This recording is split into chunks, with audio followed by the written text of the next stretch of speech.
Your better future is a dream for yourself and for your family.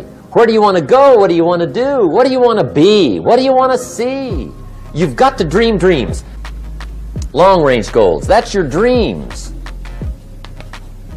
Your dreams for the next 3, 5, 10, 20, 30, 40 years, actually the rest of your life. Without dreams and visions, people perish. You've got to have something to go for that inspires the heart and the soul. The average chess player knows their next 1, 2, 3 moves. Amateur. A pro knows 4 to 5, a master knows 6 to 10, a grandmaster knows their next 11 to 15 moves. By the way, the same thing you see here with chess is the same thing with the game of life. Most people live life, they have no clue what their next 10 moves are going to be. They just know their next 1, 2, 3 moves. A lot of people in life want to do move number 14 in move number 2. Wrong timing. Economics. Make sure you've got your economics well planned. Economics plays a major role in everybody's life. Economics is major, which means it ought to be meticulously well planned for tomorrow, this week, this month, this year, long range. Do it. Work hard. Accomplish it. That starts building your strong feelings to go for your dreams. You've got to dream. Don't lose your dreams for yourself, for your future, for your family. Don't lose your dreams. Do some dreaming. That's long-range goals. You've got to have those. I'll leave you with just one quick thing, which is that for a long time, hundreds of years, thousands of years, the idea of going to the moon was so impossible that people actually used it as a metaphor for impossibility. And then, in the 1960s, we humans did it. And what I would hope you would take away from that is that anything you set your mind to, you can do. Jim Rhon said after the lunar landing, I have learned to use the word impossible with great caution. And I hope you guys take that attitude about your lives. Work on your goals. Work on them. Setting goals is plain hard work. Many people work hard on their job, but they don't work hard on their future. They just let that slide. And the work involved is making plans. I know most people don't. I understand that, but don't let that be you. You've got to be better than a good worker. You've got to be a good planner. Everybody hopes things will get better. Everybody hopes. Poor people hope. That ought to tell you something. It means the future does not get better by hope.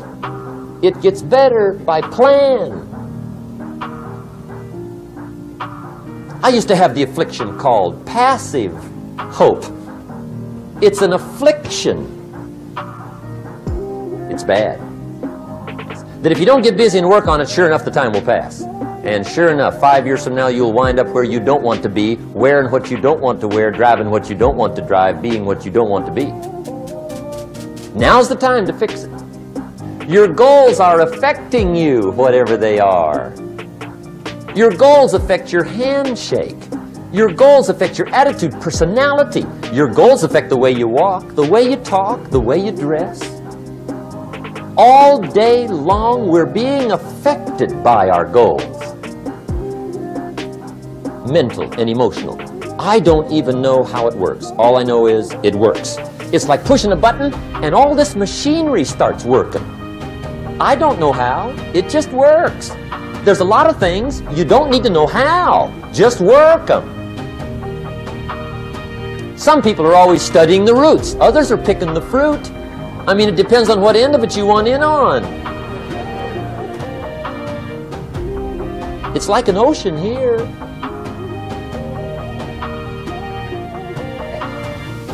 Success is not in short supply. It isn't rationed, and you stepped up to the window and it was all gone. No, no, no. It's like an ocean here.